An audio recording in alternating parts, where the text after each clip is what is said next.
Hey everyone, thanks for joining us. I'm your host, Diane Mizota, and I'm here at Salesforce headquarters in San Francisco, the home of Agentforce. Over the next 30 minutes, you'll learn how Salesforce transformed help.salesforce.com, the customer help portal and global self-service destination with over 60 million visits a year using agentic AI. From 1 million support requests handled by Agentforce to the tech and teamwork behind it, to its impact on customers and employees, we're going to show you what we've learned along the way.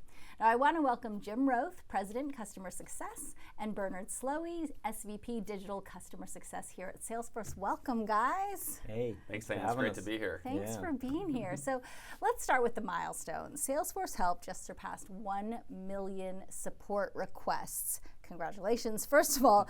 And what does that moment represent, Jim? Yeah, it's a big milestone, and what it really means is 1 million moments where we were able to help customers real time, 24/7, around the clock, around the world, without hold music or transfers, getting them the help they needed. And it's really a celebration of the fact that we can deliver an easy and expert experience at the next level using this new technology. Bernard, what about you? Yeah, I love what Jim said there. Like for us, like our help portal was always a good experience. You know, we've won industry awards with our help portal in the past, but we always heard from customers, sometimes they struggled to find what they needed, and we had a lot of content. And so what we wanted to do was transform that experience with an agentic AI experience, and that milestone of 1 million shows us we're moving in the right direction. Customers are getting what they're needed, they're finding their answers faster, getting the resolution that they need. So it's been an incredible milestone for us to show that we're on the right path to empower that experience for our customers.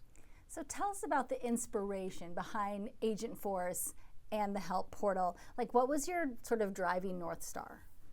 Well, we wanted to deliver that easy and expert experience, and like Bernard said, you know, historically when customers come to self-service portals, sometimes they have to browse and read documents, piece it together. Even if they use search, you think about the way search works. Search results will give you a list of 5 or 10 documents, and you have to kind of go through those and piece the answers together. So the beauty of the agentic experience is synthesizing all that information into a coherent answer that answers your specific question. And it does it real time, so you're not waiting to get to the next human or whatever. It's doing it right there, synthesizing the answer you need so you can kind of get on with your day. Nobody wakes up in the morning saying, I really hope I need to contact customer support. Nobody. There's always a disruption in the day, and so when you have that moment, you want to get people in and out of that experience as fast as possible. And we saw this technology as a way to do that. Okay, so Agentforce has handled over 1 million support requests, helping so many people. And I want to know, like, what have you learned and what has surprised you? We have learned so much and lots of surprises.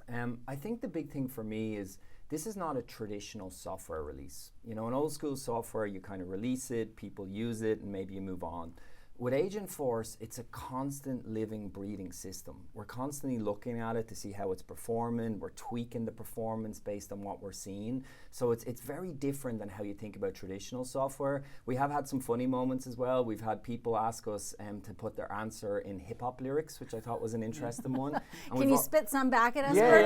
yeah, I won't be able to do that very well. And then we also had someone ask us to tell us how to cook spaghetti. So you get some interesting moments in there. But I think, yeah, the big learning is this is not traditional software releases. You know, you're releasing an agentic AI agent that you manage just like how you would manage a human workforce. It's interesting to see how people are kind of having fun with it, too, when they're interacting. I would say that's also been a learning for us is that we think people feel more comfortable asking questions to an agent than they would a human.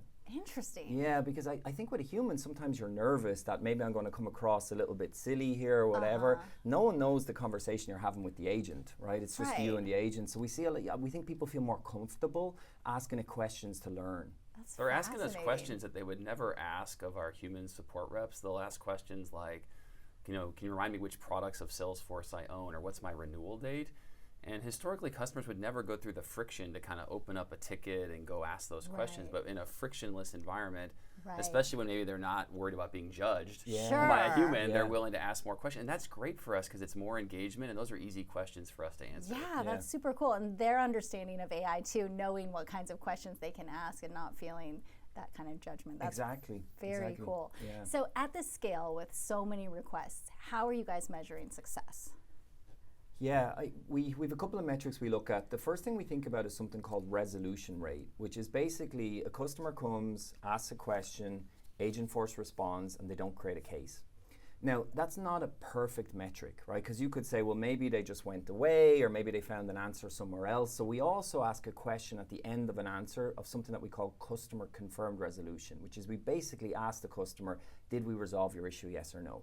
We think about this as explicit versus implicit. You need both metrics to come. When you're getting 50,000 conversations a week, not everyone responds to that question, that customer confirmed resolution. So you have to look at both to see, are we driving it in the right direction?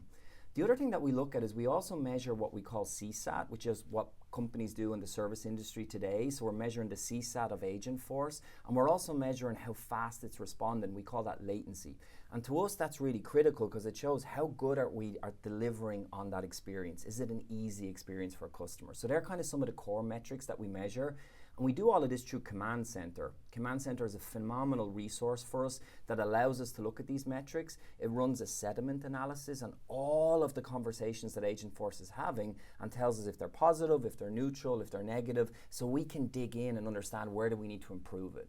Super cool. Yeah. All right, well, let's turn to the customer response. Jim, what are some of the reactions that you're hearing? Yeah, I mean, customers really view this as a better, faster experience. It goes back to this easy and expert, and we can really deliver on that.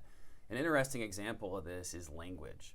So if you think about it, historically, we're probably good at 1.5 languages. We're really good at English, and we're pretty good at Japanese. But there's a long tail of languages that our customers use and expect us to respond in, and we aren't as fast at that. We launched Japanese, we're about to launch another 5 languages, and if you imagine that scenario, now we're delivering instant responses to these questions in all of those languages real time for customers. That is a game changer. Historically, it might have taken a day or two to get those answers back to customers, so customers really like the experience.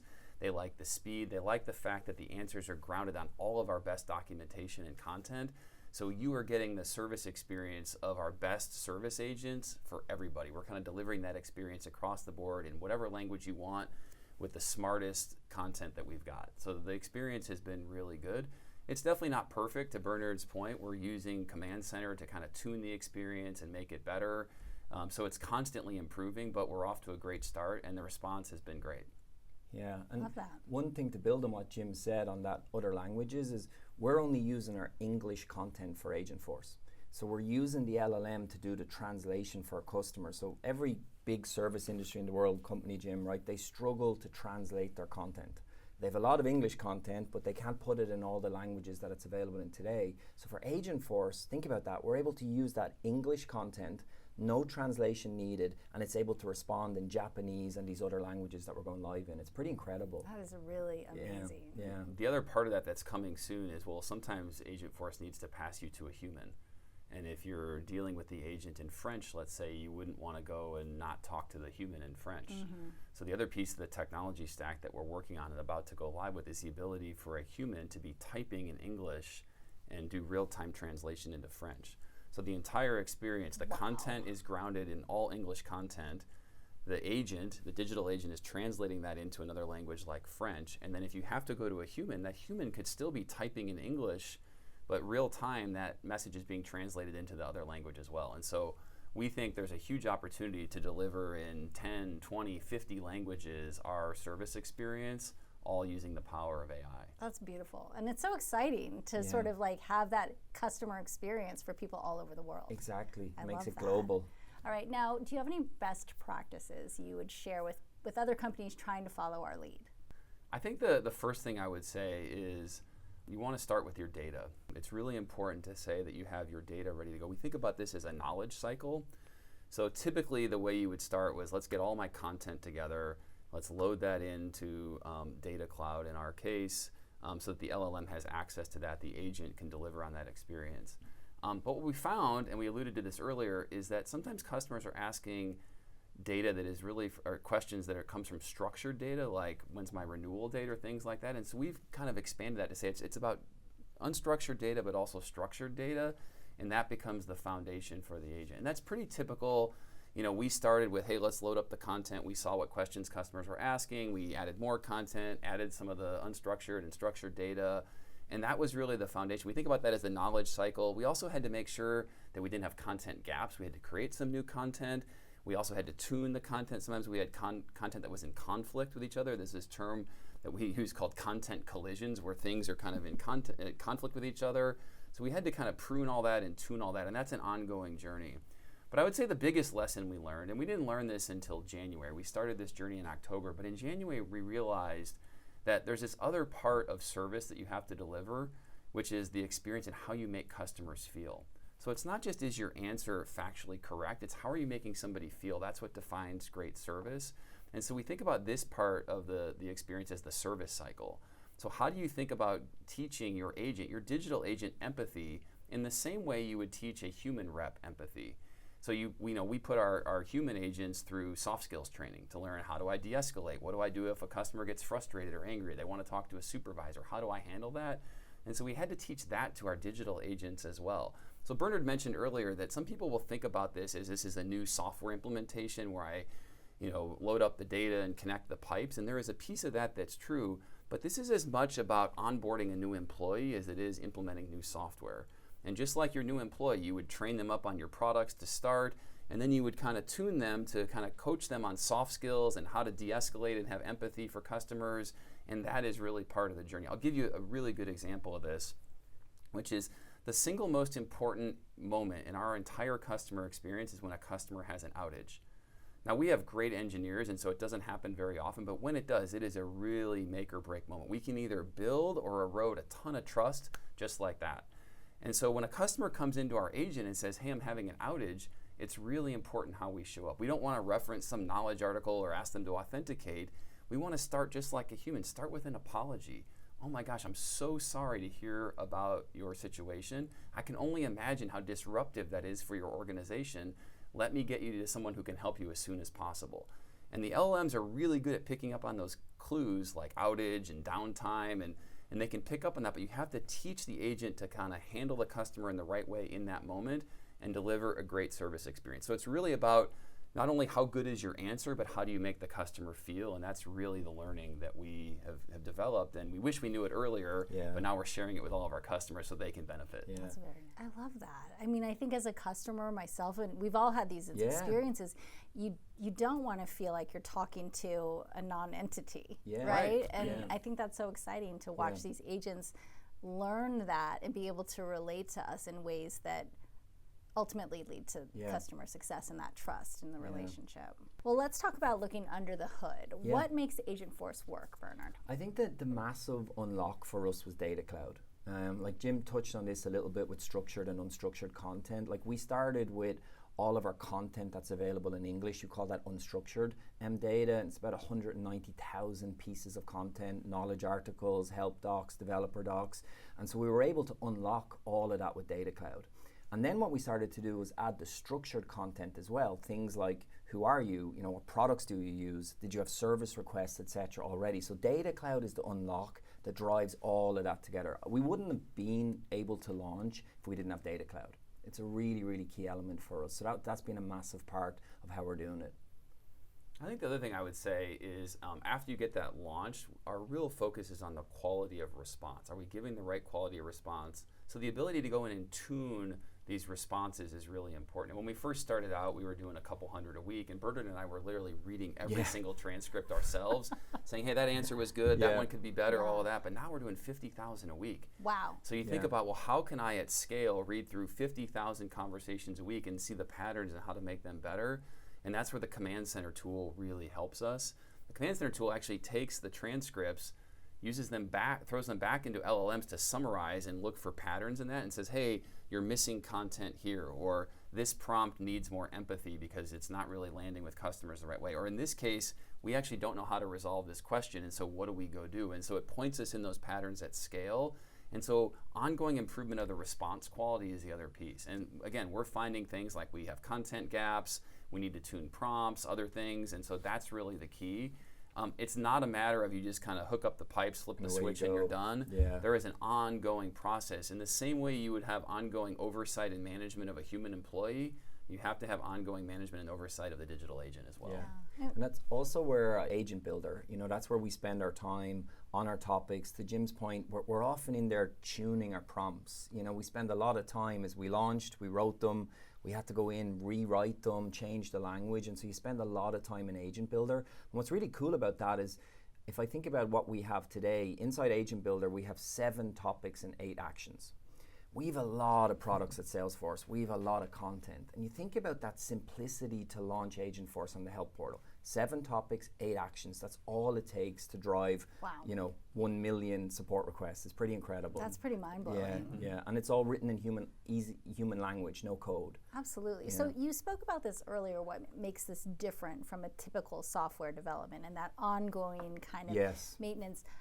Will these agents, once you keep training them, they'll just get better and better, right? Yeah, 100%. It's kind of that thing of, it's not an old school software release. You're constantly making it better. Like, we focus on this metric that we call answer quality, which is, are we getting better all the time in the response that the agent's given? And it's a constant tuning through the command center in Agent Builder to do that.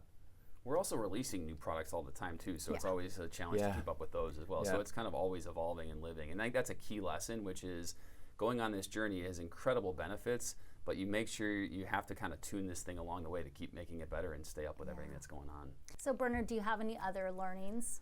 So many learnings. But one that really resonates, I think, when I talk to customers with myself is, we spent a lot of time at the start of Agentforce thinking about our guardrails. You might ask, what is a guardrail? There's certain questions that you might not want your agent to answer. For example, for us, we said if a customer asks about Mark Benioff, we don't want to answer that. We want to refer them to the investor relations page. It's an example of a guardrail. We also put a guardrail in place that said, hey, we don't want you to talk about competitor products. If someone comes and says, is X better than Salesforce, we don't want you to answer that. And then we looked at our conversations, and the very next day, not lying, the very next day, someone asked, how do I integrate Microsoft Teams with Salesforce? Now, we have great content available for that, but what happened was our agent followed the guardrail, right? Do not talk about our competitors, so it gave no answer. And so our big learning here was that we were treating the agent like an old school chatbot. We were telling it, if this, don't do that, if this, don't do that. So we went back into something called the global instructions, which is kind of what teaches Agentforce the voice and tone of how it show up. And we said, with these words we used, you are an employee of Salesforce. You're a customer service representative. Put the best interest of Salesforce in everything you do. And we took away the guardrail. Now if you go ask that question, Agentforce will respond. And it responds in a really good way. So that was a huge learning for us. Our learning was we needed to let the LLM be an LLM and not an old school chatbot, which is how we were thinking about it in the past. Fascinating. Yeah. That's really cool. Yeah, big learning for us, and one that we share with many of our customers, because you do really need to think through them guardrails. Like, what do you not want your agent to answer questions on? And it is so new that, like, I think people would have that tendency to look at it like a chatbot. Okay, do. Yeah. But really, you have to kind of expand your thinking in a whole new way. Yeah, it's a whole new way of thinking about it. Now let's shift to the people side. Jim, how has Agentforce changed service roles, and what are you hearing from employees, and how are they adapting? Yeah, I mean, one of the things about people that work in service is they really are motivated by helping people. Like, that's really kind of what inspires them. And our team is no different on that. They would love to do more proactive things for our customers, but typically service teams have this constraint where they only have enough capacity to handle the volume coming at them, and our team is like that as well. So what we're doing, and what really inspires them, is the fact that as the digital agent, Agentforce is taking more and more of this volume, it's freeing up our teams to go be more proactive with customers. How do we go help customers get ahead of issues instead of just responding to them or reacting to them? And that is a huge benefit. And so customers love that as well. We're early on in that, but customers love that, and our team really loves that. And I think that was the important message for us. We went to them and said, look, we want you, the experts on our products, to help make this agent better. And when we make the agent better and it's more successful resolving issues for customers, that's going to free up your time to either help customers proactively or spend more time on the really complex issues. And so that's been a huge win for our team. And so they're very energized by it, which has been great to see. I can see how that would be more rewarding, right? To focus on those moments where you're really helping people. Bernard? Yeah, I think, like, to build on what Jim said, we've always had our support engineers be part of this project since the very start. because our support engineers are the experts in delivering support for their products. So they help us, they review the conversations where Agentforce maybe didn't do a good job. We ask, like, what would you have done in that scenario? They help create content where maybe we're missing content. So I think having our support engineers just be part of this from the start, embedding them in it, really helped with that change management, you know, really, really massive part of it.